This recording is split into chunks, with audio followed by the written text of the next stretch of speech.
آپ میں سے بہت سارے نوجوان ایسے ہیں جو عالم بن سکتے ہیں، مفتی بن سکتے ہیں، بہترین میڈیا پر آ کر دین کا کام کر سکتے ہیں۔ یہ ایک ہوا تھا کسی دور میں، ہم نے بھی بڑا اس ہوے کا سامنا کیا، عالم بننا بڑا مشکل ہے، یہ تو بس مخصوص لوگ بن سکتے ہیں، ہم لوگ ہمت ہی نہیں کر پاتے تھے۔ نہیں بھائی، یہ تو مخصوص لوگوں کا کام ہے۔ پھر اللہ نے توفیق عطا فرمائی، میں نے اپنی دنیاوی تعلیم کمپلیٹ کر کے پھر میں اس فیلڈ میں آیا اور دیکھا کہ واقعی جس طریقے سے آج کل ہمارے اداروں کے اندر تعلیم دی جا رہی ہے واقعی بہت مشکل ہے۔ اسی لیے ہمارے اکثر دینی اداروں میں سٹی کا بچہ آپ کو نظر نہیں آئے گا، اولڈ ایریاز، بیکورڈ ایریاز، گاؤں کے پسماندہ علاقوں کے بچے جن کو سٹی کا کچھ پتہ نہیں ہے، وہ سٹی کے لوگوں سے ان کی کیمسٹری میچ نہیں کرتی، نہ ان کا دماغ میچ کرتا ہے۔ ایسے آدمی کو اگر آپ ممبر پہ بٹھا دیں گے نا، وہ بیان کر رہا ہوگا جو آج سے 100 سال پہلے، اسے نہیں پتا کرنٹ ایشوز پہ کلام کیسے کرنا چاہیے۔ اس کے سامنے اگر پڑھا لکھا طبقہ بیٹھا ہے تو وہ بالکل ایسا بیان کرے گا کہ اس پڑھے لکھے طبقے کو وہ بیان انتہائی اجنبی محسوس ہوگا۔ اسی لیے نتیجہ نکلتا ہے کہ ہمارے نوجوان جمعے کے لیے اس وقت گھر سے باہر نکلتے ہیں جب وہ خطبے کے لیے مائک کی آواز ہوتی ہے نا، کھڑکھڑاہٹ سی آتی ہے، بولتے ہیں اب بس مولوی صاحب خطبے پہ آنے والے، اب چلو بھائی، اس سے پہلے کیوں نہیں آئے؟ کیا فائدہ بیٹھ کر ٹائم ضائع کرنے کا؟ ادھر کی بات پکڑی، ادھر کی بات پکڑی، ادھر دنیا کہاں جا رہی ہے؟ یہ وہی پرانے بیانات جن کے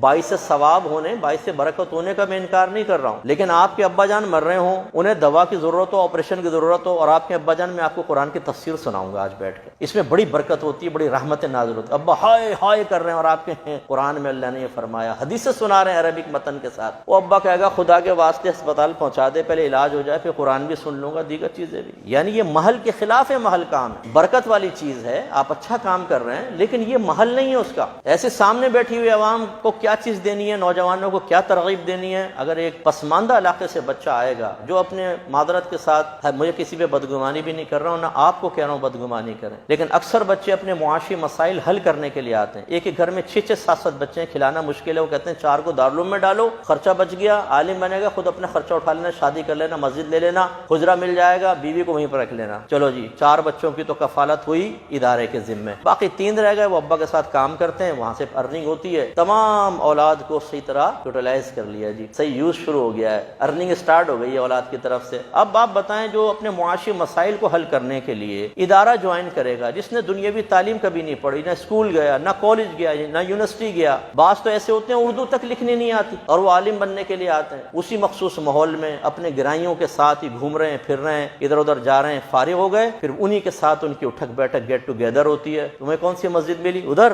میری یہ ہے، کہتا آ کر دیکھ ذرا کیسی بڑی مسجد ہے، وہ مسجد ملنا ہی، حالانکہ حجرہ اتنا سا ہے استنجا خانے کے اوپر، لیکن وہ مسجد کے بڑے ہونے کو فخر سے دکھاتا ہے، اتنی بڑی مسجد ہے میری، 5000 نمازی آتا ہے اس میں۔ ارے بھائی، تو تمہارا کیا کمال ہوا؟ یہ 5000 تم نے جمع کیے ہیں؟ کمال تو تب ہوتا نا کہ آپ جمع کرو 5000 کا مائنڈ چینج کرو، انہیں روڈ سے نکال کر مسجد میں لے کر آؤ، تو آپ کی عظمت کو سلام ہے۔ بنی بنائی چیز مل کر اور آپ اس پہ فخر کریں، اس سے بڑی بے وقوفی اور کیا ہو سکتی ہے؟